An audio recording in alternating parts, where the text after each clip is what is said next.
I'm Chris, I'm 66 years old, and my recovery aim is to write another paper for publication in a medical journal. I'm Lynn, I'm 53, and my aim is to keep living a happy and healthy life. I'm Brock, I'm 30, and I want to travel to Europe.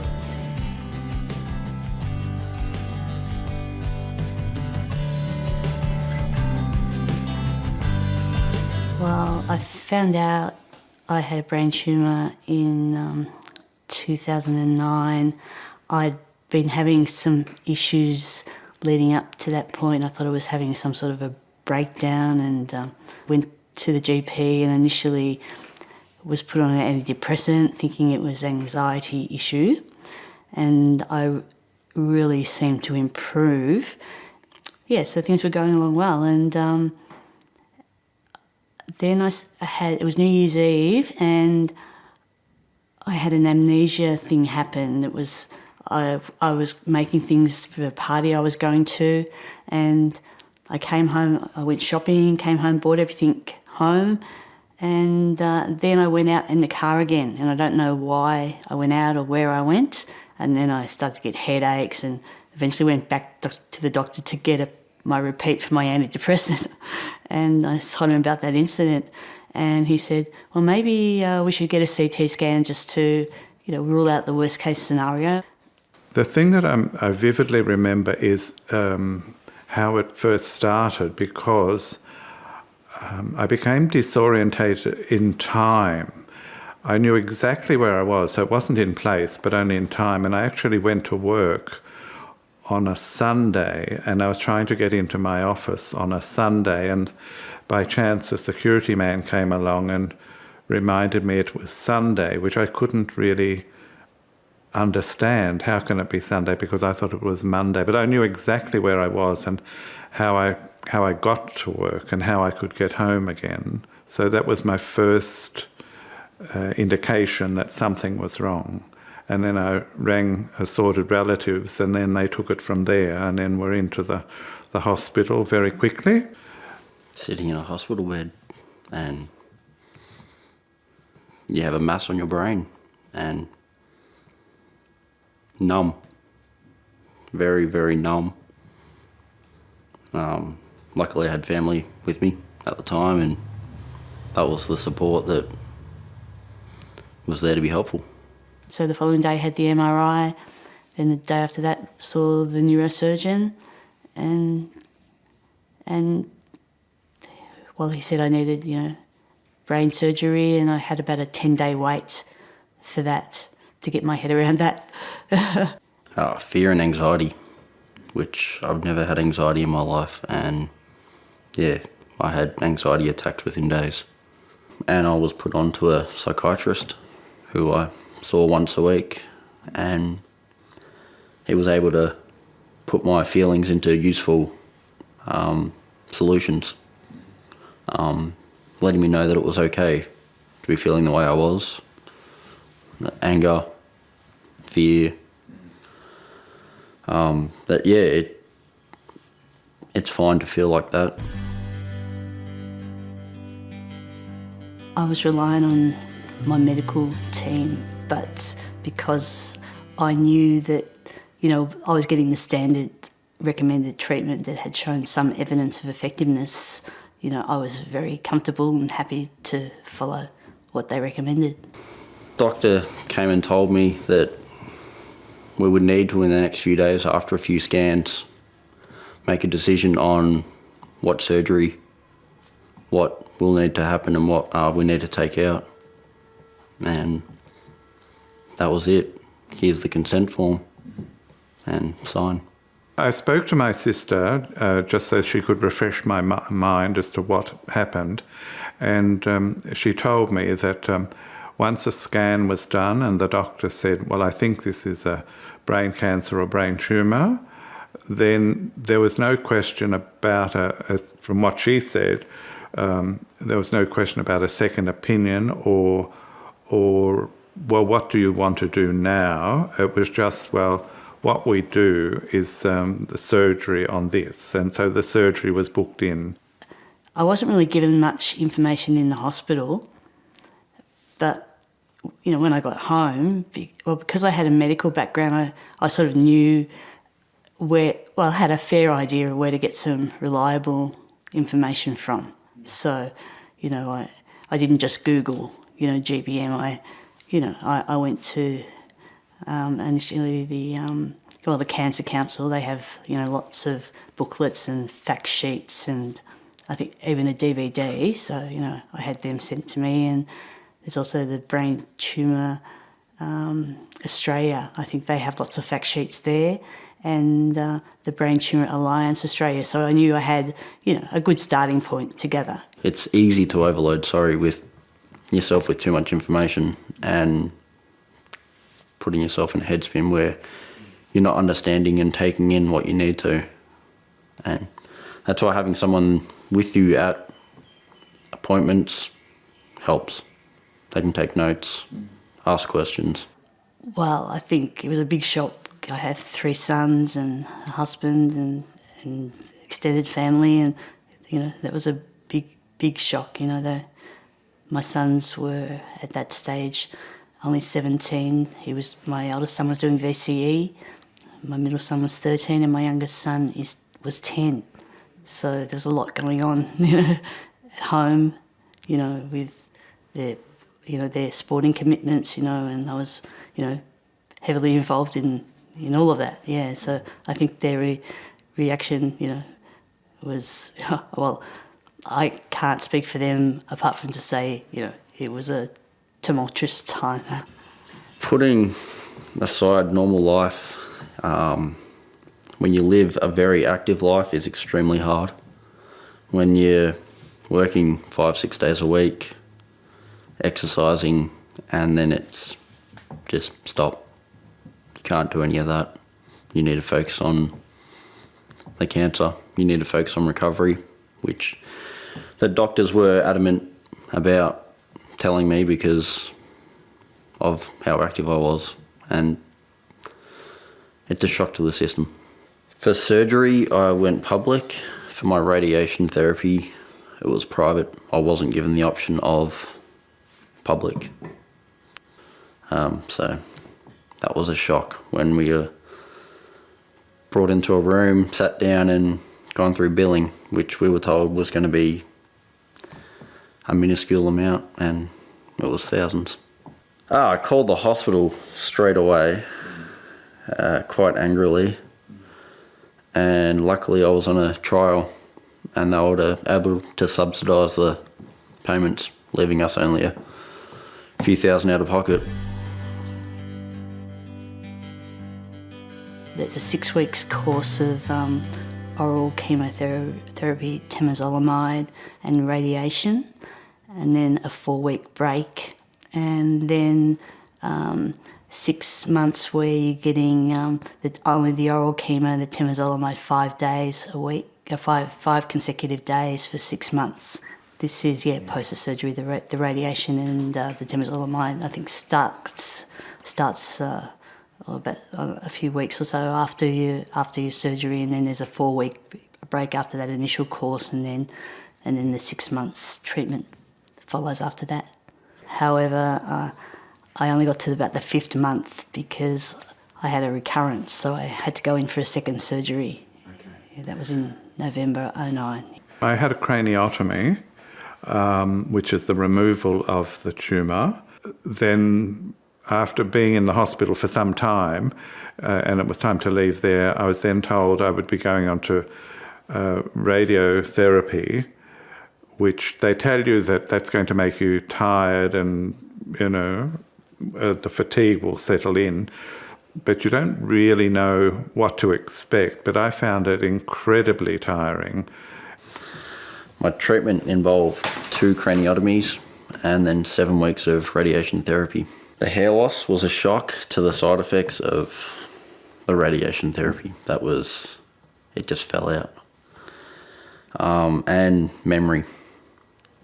And post-radiation therapy, it wasn't until I realised how much it had affected myself mentally. I feel that even though the support networks are there, it was up to yourself to actually access them. Things like psychologist, exercise physiologist, any of those ancillary people, they're there waiting in the wings, but you had to find out, now which psychologist should I see? Where is the exercise physiologist located? And people spoke about them, but nothing was ever actually done. So I think people meant well, but it would have been better, I think, had people said, right, now the exercise physiologist will see you tomorrow at midday. So I did that through my GP, and there's that special group, a special arrangement, the name of which I've forgotten, but you can see allied health at a much reduced price. With this type of diagnosis, my work life was over, and that was a big adjustment, and I did have a period of grief, and because that was such a big part of my life. That was, in a way, I was defined a little bit by that. I was proud and I was very current. I kept up to date, and all of a sudden, none of that mattered anymore, so I had to find a new direction. Through treatment and post-treatment, working part-time hours really kept me sane. Sitting at home doesn't bode well for myself. Exercising, walking, getting out in nature. I'm fortunate enough that I have great walking trails near me, and I could put music on and just go for a walk for a few hours, clear my head. Staying active really helps myself.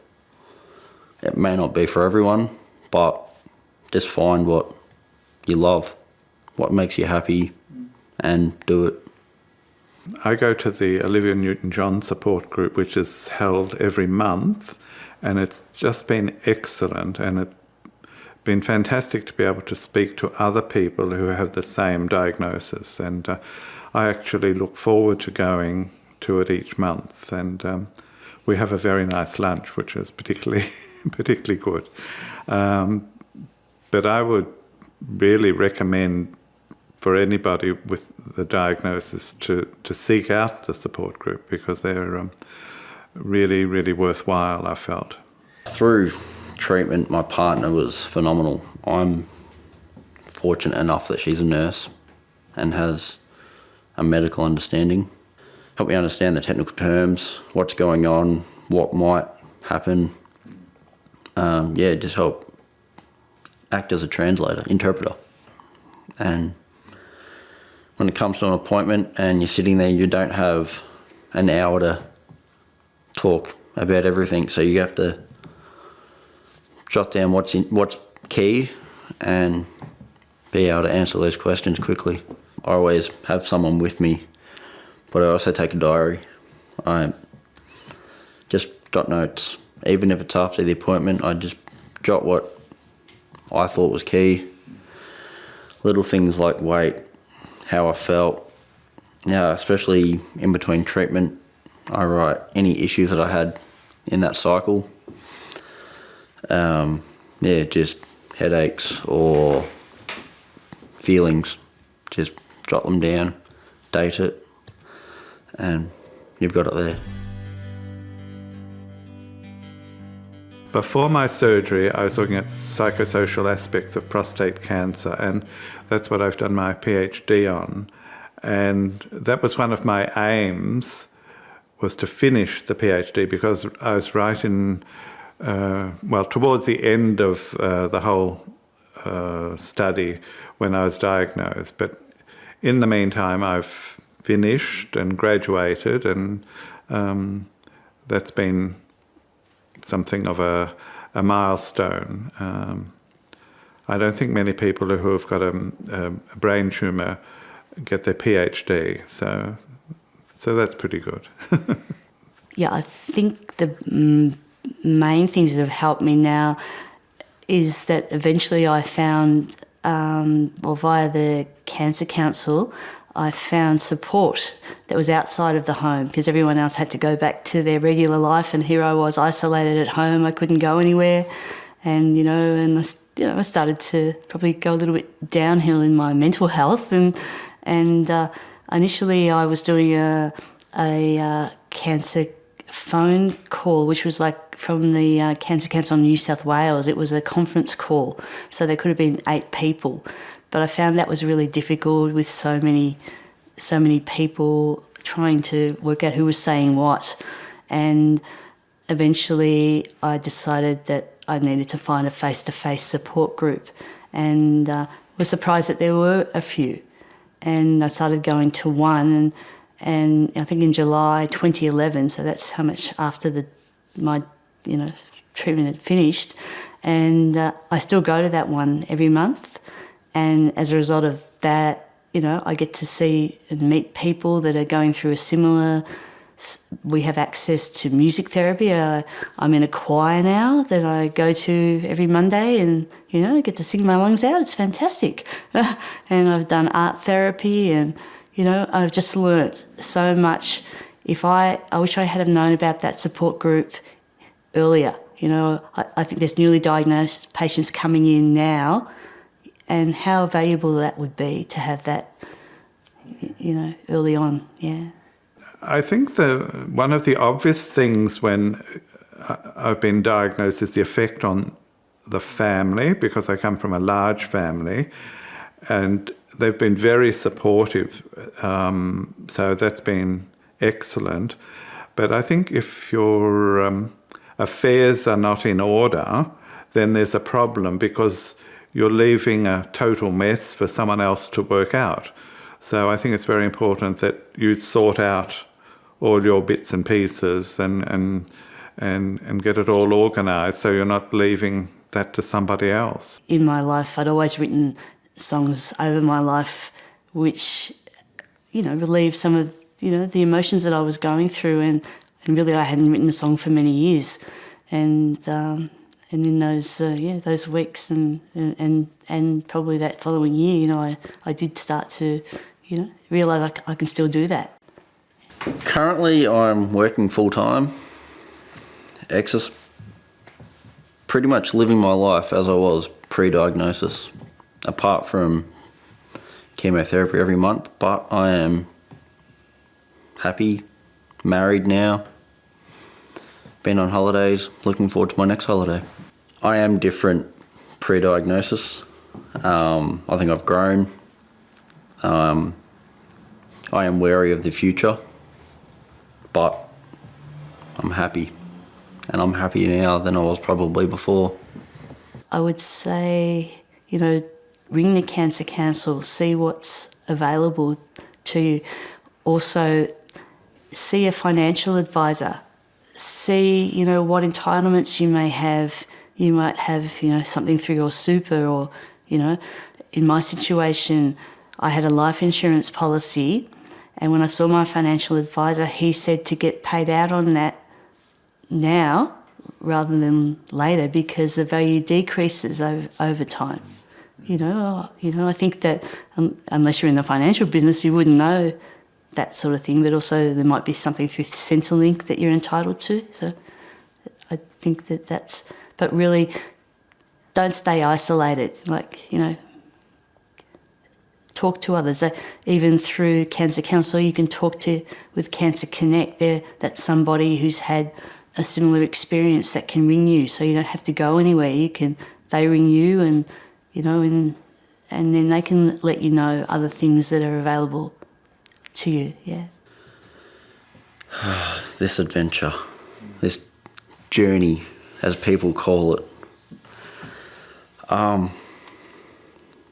Always be optimistic, be hopeful, and just live life. Be happy. It's not great to be dealt this shitty card, but just be happy. And yeah, cope.